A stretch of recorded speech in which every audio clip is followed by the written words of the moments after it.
train station, her boots crunching on the shattered glass that littered the floor. Moonlight poured through the broken roof panels, casting silver streaks across the dust-covered benches and rusted rails. There was a story here, one no one dared to finish. Her brother didn't just vanish. He was taken. The thought had haunted her for years, buried deep beneath therapy sessions, foster homes, and restless nights. But now, it screamed in her bones. The silence of the station was oppressive, alive, like it remembered her too.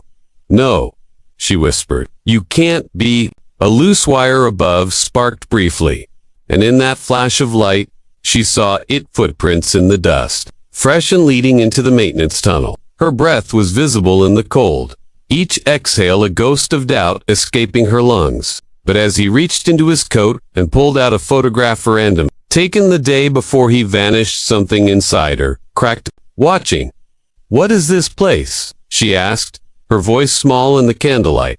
"They told me you were gone, that you were dead." She hadn't returned to this place in over 20 years, not since the night her brother disappeared. Back then, she was only 10, hiding behind her mother's coat as police searched every corner and called his name until their voices were hoarse. But they never found him, just his red scarf, tied neatly to a lamppost outside. Now, holding that same scarf in her gloved hand, Ava felt the weight of something heavier than grief. The air turned thick, heavy with voices she couldn't hear but could feel. Her skin prickled as though 1,000 eyes were on her. He looked at her with deep sorrow. "I tried to bring you here sooner, but it wouldn't allow it." Ava turned to run, but the door behind her slammed shut. She screamed, pounded on the metal, but it didn't budge. The man, her brother, was gone. In his place, a single candle flickered on the floor, burning blue.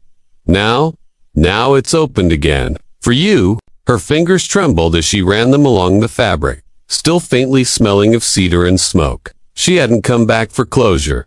She had come for answers. She took slow, deliberate steps down the platform, each one echoing louder than the last, bouncing off concrete and steel like whispers of the past.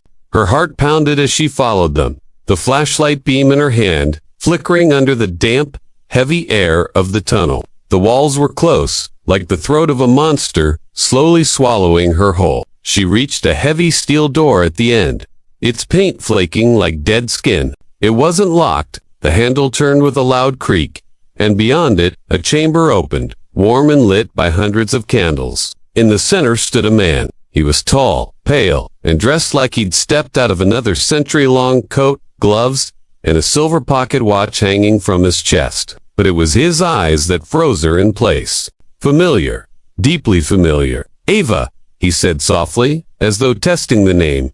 "You came back." Her knees almost gave out. "I never left," he replied, stepping closer. "Time doesn't move the same down here." She didn't understand. "Couldn't I was?" he said, voice cracking like old wood, but not in the way they meant. She noticed then the shadows behind him weren't still. They shifted, pulsed, as if alive.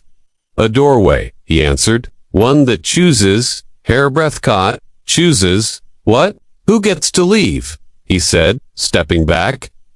"And who gets to stay?" The candles flickered wildly. She shook her head. "I don't want to stay." "You might not have a choice," he whispered.